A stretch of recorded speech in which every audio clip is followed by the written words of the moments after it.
Hey everyone, welcome to Game 2 of Waihi RTT. In this game, I was playing the organizer Corey's Beastmen. We played a modified Strategic Locations 2 on the Close Quarters Deployment map. Here's my list again. I changed the form up a bit to make it more readable, as some people suggested. And have a pause if you want to have a close look, but generally I've got the large knight unit and then a large greatswords unit. Veteran sail swords with great weapons. This is Corey's list. He's got Crowmore. He's just using the Grand Arm. He usually does Wild Herd, but I think he toned it down just a wee bit for being the stand-in player. So he's got Crowmore, he's got a Beast Lord with a gnarled hide, Pout of the Dark Young, full plate Chaos Armor. He's got a Bray Shaman, level 1 Daemonology with Hag Tree Fetish, so he has the option to use Viltide or the Summoning. He's got a Centaur Chieftain who runs around by himself with a great weapon and full plate Chaos Armor. Then there's a Wargore, Slugskin Battle Standard Bearer. Vitriolic Totem, I believe, gives poison, and Horn of the First Beast helps with Primal Fury. Even if they're a War Beast, I think it's units within 12 inches can use his leadership for Primal Fury. Then 12 Gore Herds, he uses them as a bunker for Crowmore. 28 Gore Herds is a big brick, he puts the BSB and the Beast Lord in. Pretty standard there. Big unit of 4 Razorgore Herds, 12 Ungor Herds, 2 Cockatrice, and a gigantic spawn of Chaos. This is one of his Cockatrice models here. Cool owl bear looking thing. This is deployment. It's a pretty themed battlefield. We're at the bottom of the table, so we've got the prettiest terrain but the least competitive terrain. As you can see, here's the one of the strategic locations. I think it's 12 inches from the short edge. So obviously, if you had normal strategic locations 3, I think it would be 18 inches, 36, and then 18 from the other side. So it's a little bit different. But he's placed his Ungor to take the objective, and then 2 Cockatrice to deter me from taking it. I've just got my 6 Highland Outriders there. And then on the other side of the field, you can see most of my army. We've got some ruins, bunch of forests. He's got his giant Chaos Spawn, his Gores, Razor Gores, big unit of Gores. He's got his level 1 Shaman with a Hag Tree there, and his Centaur right there. Over on the hill, I've got my 2 cannons, my crossbowmen, my veteran sail swords with great weapons, my Doomseekers are there, and my knights are here. In this game, I decided to put my wizard in. That's not my wizard. That's my wizard. Put my wizard in the unit. I rolled a demonic figure and demonic vessel, so I figured that would be the best way to go. Doomseekers kind of got the options to try and support these guys or move up with veteran sail swords. So I got turn 1 and I did a wee bit of positioning here. These knights moved up to go around the forest. I was trying to do a bit of a pincer movement onto the Gore block because I was able to get my big combat res unit into his unit. Potentially get a flank or rear with these knights. It would be a pretty good outcome. These guys are hiding behind the building. They got reserve moves, so I think they moved up, maybe took some long shots, can't quite remember, and then moved back behind the building. My cannons took 3 wounds off the spawn, which was very nice, and took out one of the Razorgore, which is quite handy.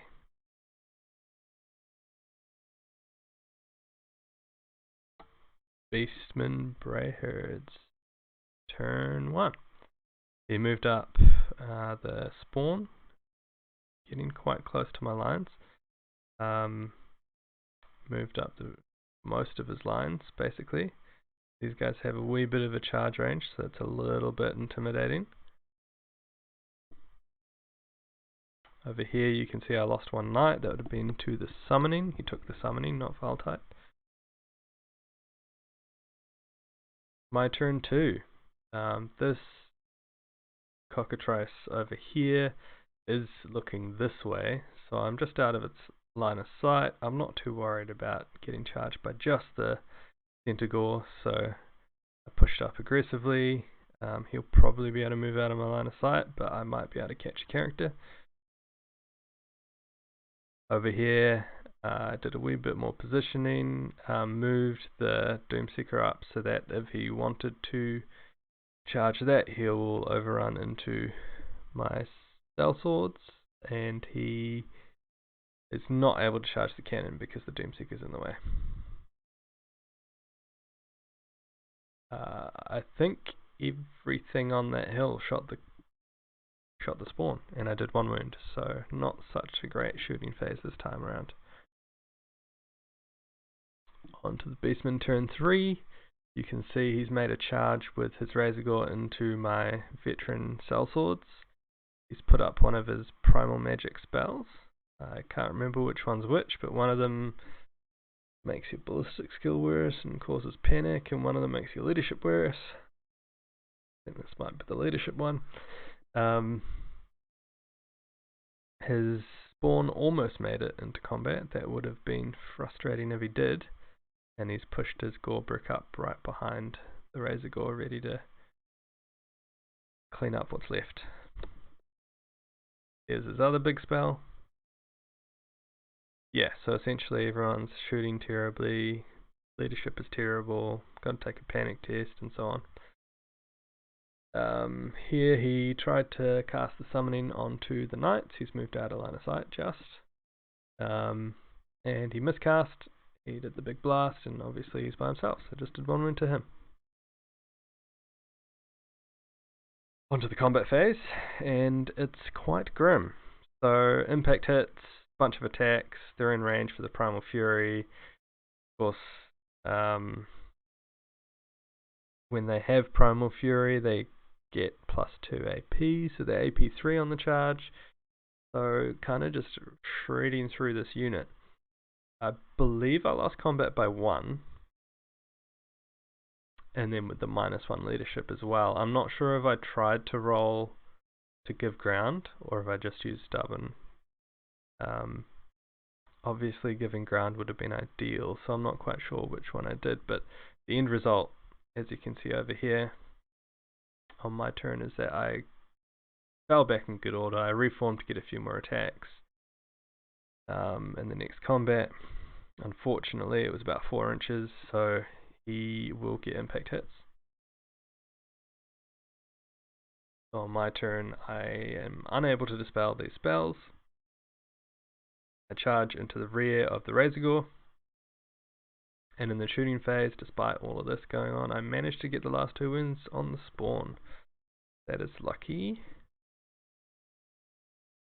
Over here I'm trying to score some points. As you can see, I've done a couple of wounds to the cockatrice. I've moved out of its line of sight, but the Ungor they could charge me. I've got short bows, so quick shot. They could form up a bit and shoot me. I do have a 4-up armor save, so yeah, trying to force a gunfight here. Arrow fight, I should say. At the end of this combat, we easily clean up. I think I tried to restrain and failed, so my line just pushed forward into the Doomseeker, which is kind of funny. Still a lot of casualties, it's because of the impact hits mostly. On to the Beastman turn 4. These knights here were ready to get into the rear of his Gore unit. Unfortunately, he made a long charge with the cockatrice, and the chieftain went in.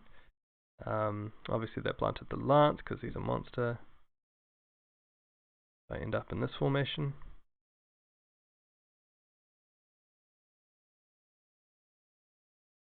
He declares a charge onto my veteran sellsword unit, and I choose to flee because I'm not in a good spot. I think he doesn't need to redirect, and his path meets the Doomseeker, so that's all fine. The Doomseeker's going to die, he's going to do his job, kind of.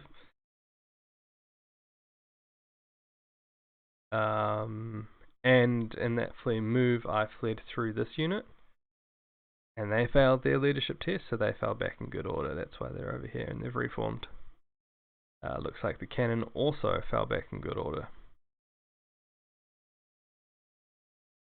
Over here he formed up into a line, into an open order line I believe, and the cockatrice moved around to get a shot. Shooting killed two Highland Outriders. Looks like they failed their panic test and fell back in good order. Now onto this combat. So what was able to happen is my prince moved through the ranks, and champion ended up in the challenge. I think it was the champion with the Warhoof. The Warhoof did exactly one wound to the champion, and then my prince tried to wound the cockatrice, which shouldn't be too hard considering I'm strength 7. However, I lost combat by 1, and this happened. I fled and I got caught. So that's rather unfortunate. As you can see, I did 1 wound to the cockatrice. It has 3 wounds left. So not quite good enough there. Over in this combat, clearly the Doomseeker died. I think he challenged with his character just for the sake of it, which is kind of silly because he could have got unlucky, I could have got lucky. But anyway, the Doomseeker died. Not surprised. He overran into the cannon. So fortunately the cannon was in the way to save my unit. My turn 5, as you can see my crossbowmen have moved up a wee bit. This unit rallied into marching column and marched the hell out of there, because they don't want anything to do with the Slugskin massive unit of Gauls, especially with such few models. These Highland Outriders rallied and moved over this side to try and shoot the wounded Shaman. Beast Hero turn 5, obviously he killed the cannon and reformed on my turn, so then he charged me, my veteran sellsword unit. And like the brave knight I am, I fled.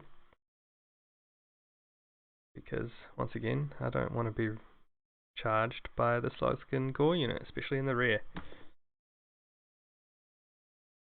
Over here, these characters lined up to intimidate these 3. Oh, and the wounded cockatrices over here as well. My turn 6. Got to get a picture exactly of what happens, but my unit rallies. I'm able to march out of their line of sight just. The wizard left the unit, and these Highland Outriders went through the forest, so I believe only the shaman could see them. Over here, these guys didn't move, but the spell makes you at the end of your movement, which we took as if you don't move, you've ended your movement. You take a panic test. We were rushing through the end of the game. I think Corey had to answer quite a few questions from a bunch of people, so it was a bit slower than we would normally play. And we got this wrong. You're supposed to flee from the nearest enemy unit, not the template. So I should have fled that way, but I fled this way. In the end, it probably doesn't make any difference. And as you can see, I misfired. So I think I tried to grape shot, because if I did enough wounds, I could have made them panic. If I got really lucky, they could have been fleeing below 25%, which would be lovely, but wasn't the case. my wizard here got lucky, cast the summoning, and finished off this cockatrice. So, drowned him in the river. Go wizard. Turn 6, Crowmore decides to charge the fleeing crossbowman. Obviously they continue to flee, they don't make it off the table. And then he redirects into the cannon, and we all know how that's going to go. Dead cannon. Shocking. So at the end of the game, it was an 8-12 loss for Renegade Crown. So once again, not a huge loss. Still trying to figure out how to use this army. In hindsight, there's a lot of things that are changed with army building, but it was more what models I had available. But overall in the game, I underestimated the damage that the Razorgors would do. Those impact hits are insane, on top of the Horn of the First Beast, making their Primal Fury quite reliable, giving them AP3 on the charge. It punches through quite a lot of armor. The one thing I've been thinking about is perhaps a cheap screening detachment unit could go in front. So if there's a situation where there's a lot of impact hits, or even first charge, not that it really matters for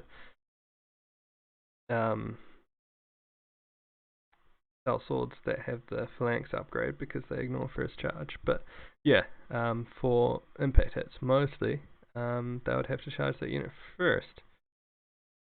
You could also use it as cover. You would only be able to shoot the unit in front, but of course that would mean that my unit can't charge. So it's kind of like it could be useful in certain situations like this. If they didn't get hit by those Razorgore, I'm pretty sure with the amount of combat res my unit had, that I could have tried to fight that Slugskin Gore unit. Especially with support of those knights, if they made it in, or even the Doomseeker, it could have been a pretty good fight, but we didn't get to see it. I got very unlucky with the Cockatrice and Centaur charge into the Veteran Freeblades. Probably shouldn't have left myself open for two things to charge me. If it was just the Wargore, it would have been fine. Again, just the Cockatrice, I probably would have been fine.